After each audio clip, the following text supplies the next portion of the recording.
আল্লাহর নবী বলেন, আমার উম্মত তোমরা বেশি বেশি ওই জিনিসটা স্মরণ করো যে জিনিস তোমাদের সমস্ত স্বাদ, আনন্দ, আহ্লাদ চিরতরে মিটায় দেবে, তোমারে চিরস্তব্ধ করে দেবে। জলজ্জান্ত মানুষটা আমাদের সামনে হাঁটতো, চলতো, উঠতো, বসতো, ঘুরতো, ফিরতো, হ্যাঁ, সেই মানুষটা মনে করেন আমার চোখের সামনে নাই, তার লাশ আমার সামনে। আহা, সেই লোকটা স্তব্ধ। পৃথিবীর কত মানুষ কত আওয়াজ করতেছে, কত শোরগোল করতেছে, কিন্তু এই লোকটা হাতও নাড়ে না, পাও নাড়ে না, চোখও মেলে না, আর কিছু।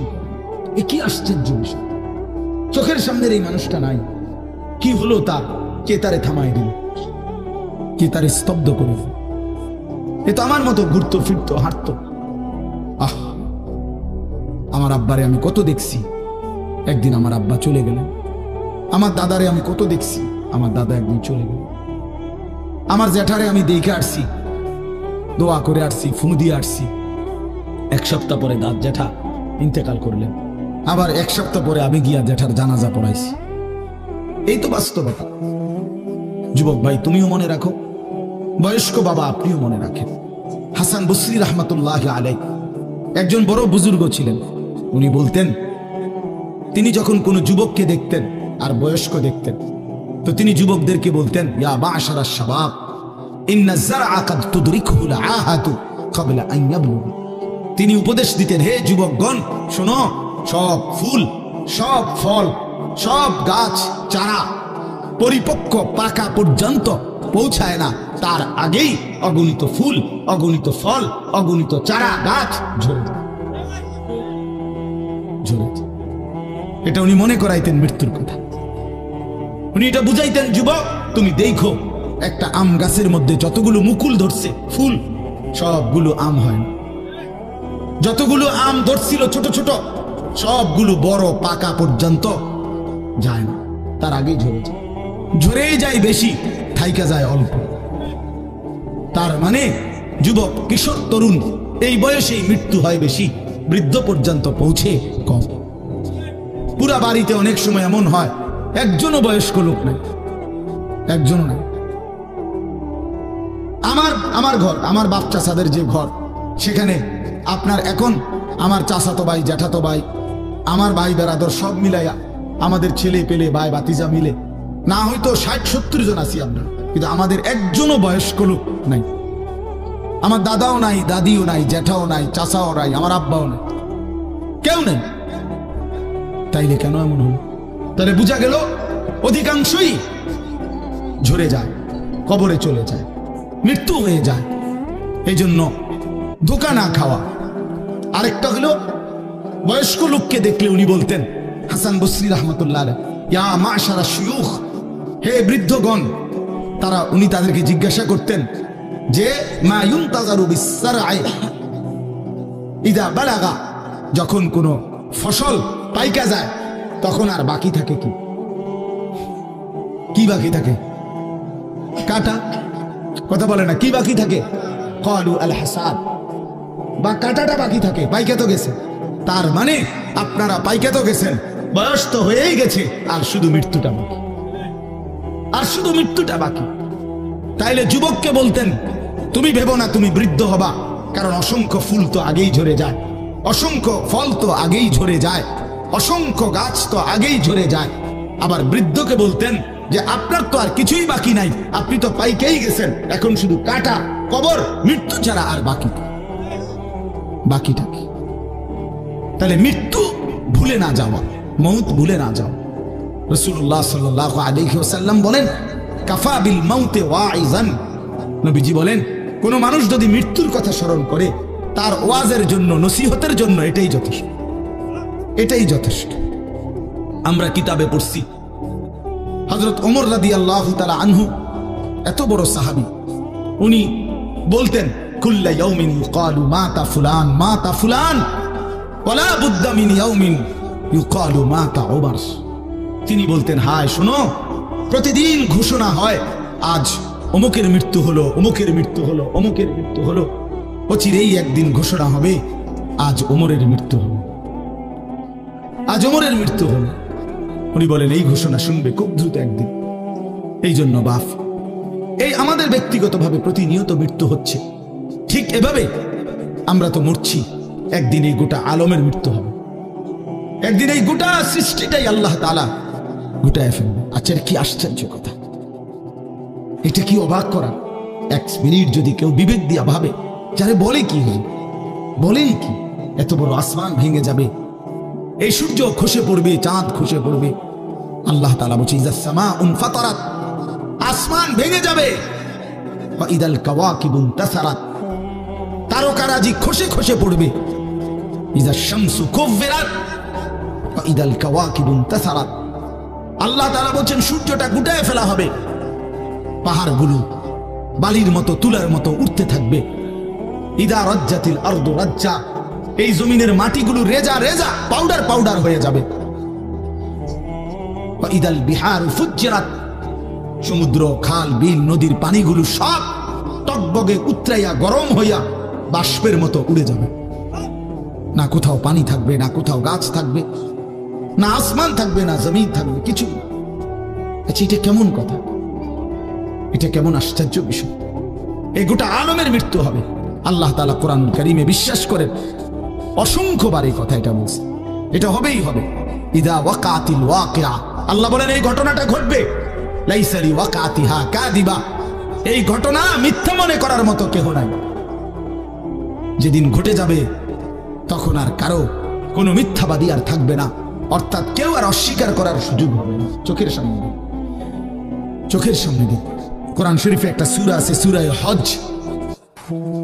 ওই যে আমরা হজ করি না, এই হজ সূরাটার নাম। এই সূরার শুরুতে আল্লাহ তাআলা এই পৃথিবী ধ্বংসের, কিয়ামতের একটা সাংঘাতিক বর্ণনা দিয়েছেন। ওইখানে আছে, আল্লাহ বলেন ইয়া আইয়ুহান নাসুত্তাকু রাব্বাকুম, তোমরা আল্লাহকে ভয় করো। আর শুনো, ইন্না জালজালাতাস সাআতি শাইউন আযীম, নিশ্চয়ই কিয়ামতের ভূমিকম্প, জালজালা, এই যে বললাম জিলজাল এবং জালজালা তো ভূমিকম্প। আল্লাহ বলেন কিয়ামতের ভূমিকম্প, ইসরাফিল যখন ফু দিবে, আমার এই পৃথিবী যখন ভাঙতে শুরু করবে, এই সৃষ্টি জগৎ পুরাটা যখন আমি আল্লাহ গুটায় ফেলবো। ওয়াসসামাওয়াতু মাতবিয়াতুন বিয়ামিনি, আল্লাহ বলেন সাত আসমান আমি আল্লাহ তাআলার হাতের মধ্যে গুটায় ফেলবো, গুটায় ফেলবো। তুমি জানো না আমার ক্ষমতা। কুল্লু মান আলাইহা ফান ওয়া ইয়াবকা ওয়াজহু রাব্বিক, সব শেষ করে দেব আমি, শুধু আমি আল্লাহই থাকবো, শুধু আমি আল্লাহই থাকবো। তো আল্লাহ তাআলা বলেন এই ইসরাফিল ফু দিলেই, শুরু করিলেই জমিনে ভূমিকম্প শুরু হবে। ইন্না জালজালাতাস সাআতি শাইউন আযীম, আল্লাহ বলেন নিশ্চয়ই এই কিয়ামতের ভূমিকম্প, এটা শাইউন আযীম, বড়ই ভয়ানক, বড়ই মারাত্মক। কারণ দুনিয়ার ভূমিকম্প এক নাম্বার হলো বর্তমানের ভূমিকম্প, কখনো 30 সেকেন্ড, কখনো 40 সেকেন্ড, কখনো 47 সেকেন্ড, 50 সেকেন্ড, এই সেকেন্ড সেকেন্ড মিনিট 47 মিনিট ভূমিকম্প হয়। কথা বল না কেন, 30 মিনিট ভূমিকম্প হয়। 30 মিনিট ভূমিকম্প হইলে আমাদের 14 গোষ্ঠী থাকবে না। 30 সেকেন্ড 40 সেকেন্ড হয় ভূমিকম্প। এইটুকুতে একে তো সময় সামান্য, দ্বিতীয়ত হলো একসাথে গোটা পৃথিবীতে হয় না, এদিকে হলে ওইদিকে হয় না, এরকম। কিন্তু আল্লাহ তাআলা বলেন ইসরাফিল ফু দিলে যে ভূমিকম্পটা হবে, সেই ভূমিকম্পটা গোটা পৃথিবী একসাথে নাড়ায় দিবে, একসাথে মনে।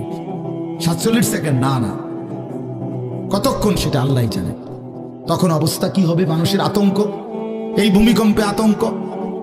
হ্যাঁ, আমি একবার চাঁদপুর মাহফিলে ছিলাম, রাত্রে ঘুমাইছি মসজিদের রুমে, ইমাম সাহেবের ঘরে, এই সময় ভূমিকম্প আইছে, দরজা খুলে দিছি, দৌড় মসজিদের মাঠে আইছি, দাঁড়াইয়া চাই যে পুরা গ্রামের মানুষ সব আইসা বলছে ওই চিৎকার, হায় হায়। অথচ সবাই চিৎকার দিতে দিতে ভূমিকম্প শেষ। ভূমিকম্প হয়েছেই তো অল্প একটু, কিন্তু এটুকুর আতঙ্কেই যা হুজুর পাবলিক বরাবর। কিসের হুজুর আর কিসের পাবলিক, বক্তা শ্রোতা সমান। এই এখন মনে করেন ভূমিকম্প হইলে আমরা সব দিব তো, আমি হুজুর কি দেখাই, এটা হ্যাঁ আমি একটা বড় হুজুর বেটা প্রধান বক্তা, আমি লড়লে কি মাইসে কি করব, আপনি কি করবেন আমার সময়, আমার জান নিয়ে আল্লাহু আকবার। তো এই সামান্য ভূমিকম্প, কিন্তু আল্লাহ তাআলা বলেন ইসরাফিল সিংহা ফু দিলে যে ভূমিকম্প হবে বান্দা, সেটা বড়ই ভয়ানক, সেটা সারা পৃথিবী নড়বে একসাথে। তখন কি হবে মানুষের আতঙ্ক?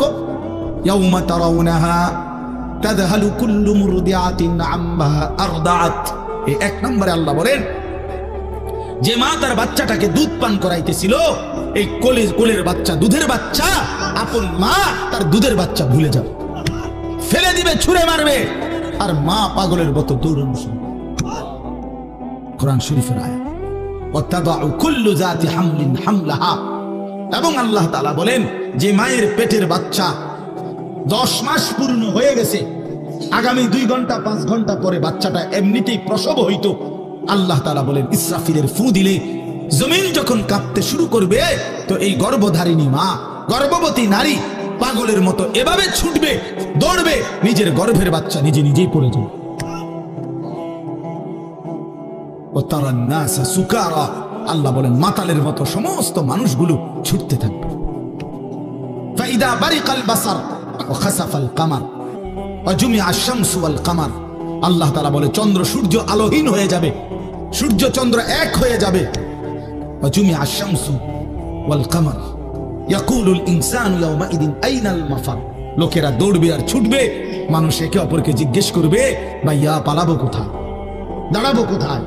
কোথাও তো স্থির কোনো জায়গা নাই, কোথায় দাঁড়াবো? আল্লাহ তাআলা বলেন কাল্লা লা ওয়াজার, না বান্দা, সেদিন আর কোথাও জায়গা মিলবে না। ইলা রাব্বিকা ইয়াওমাইদিনিল মুস্তাকার, আজকে শুধুই কেবল তোমার আল্লাহর কাছেই আশ্রয় ঠিকানা। এভাবে বহু আয়াত কোরআনুল কারীমের মধ্যে আল্লাহ তাআলা বর্ণনা করছেন। আমার ভাই, তো এই ইসরাফিলের ফু দিলে গোটা আলমের মৃত্যু হবে, ভূমিকম্প শুরু হবে। তো এই ভূমিকম্প কেন হবে? এই কাঁপতে কাঁপতে সমস্ত কিছু ভাঙ্গা একসাথে, এই সব কিছু আল্লাহর সৃষ্টি, সমস্ত কিছুই জমিনের তলদেশে চলে যাবে। জমিন তখন খালি ফাঁকা, জমিনে তখন কিচ্ছু নাই, কিচ্ছু, একটা সুতা মাটির উপরে থাকবে। এই প্রথমবার ইসরাফিল ফু দিলে সমস্ত কায়নাত, ইনসান, জিন, আল্লাহর সমস্ত সৃষ্টি, মাখলুকাত সব জমিনের তলদেশে চলে যায়। মানুষ ও জিন ও অর্থ সম্পদ, স্বর্ণ রৌপ্য, মণি মুক্তা, হীরা জহরত, সব সব সব একটা কাগজের অস্তিত্ব, সব কিছু, ওটা জমিন ফাঁকা। এভাবে কতদিন আল্লাহ জানে, কতদিন আল্লাহ জানে। হ্যাঁ মা ভাই, এরপরে একটা নির্দিষ্ট সময় পরে আবার আল্লাহ তাআলা ইসরাফিলকে জীবিত করবেন, করে আবার আল্লাহ তাআলা দ্বিতীয়বারের মতো ফু দিতে বলবেন। এই 2 ফুঁয়ের মাঝখানে কতদিন? নবী সাল্লাল্লাহু আলাইহি সাল্লামের এক হাদিসের মধ্যে বলছে 40। সাহাবীরা ব্যাখ্যা করছেন, মুহাদ্দিসিন, সেই 40টা হতে পারে 40,000 বছর। 40,000। এই জন্য বাপ একটা কথা হলো, সর্বশেষ যেই লোকটা কবরে যাবে, শেষ যেই ব্যক্তি মরবে পৃথিবীতে, হতে পারে তাকেও শুধু কবরেই থাকতে হবে 40,000 বছর। 40,000 বছর, এরপরে তো আখিরাত। এই 40,000 বছর যদি কবরে আযাব হয়, 40,000 বছর যদি কবরে আযাব হয় ভাই, তখন কি হবে? এবার ভেবে দেখেন, এখন যারা কবরে যাচ্ছে, হ্যাঁ, নূহ আলাইহিস সালামের জামানায় যারা মারা গেছে, ইব্রাহিম আলাইহিস সালামের জামানায় যারা মারা গেছে, নবীজি সাল্লাল্লাহু আলাইহি সাল্লাম তো 1,500 বছর আগে ইন্তেকাল করছেন, 1450 বছর আগে। তো ওই সময়ে যারা মারা গেছে তারা কবরে পড়ে আছে আজকে 1,500 বছর, 1,500 বছর, 1500 বছর। তাহলে নূহ আলাইহিস সালামের জাতি কত বছর থেকে পড়ে আছে? কোথায় নূহ নবী, কোথায় আমাদের নবী?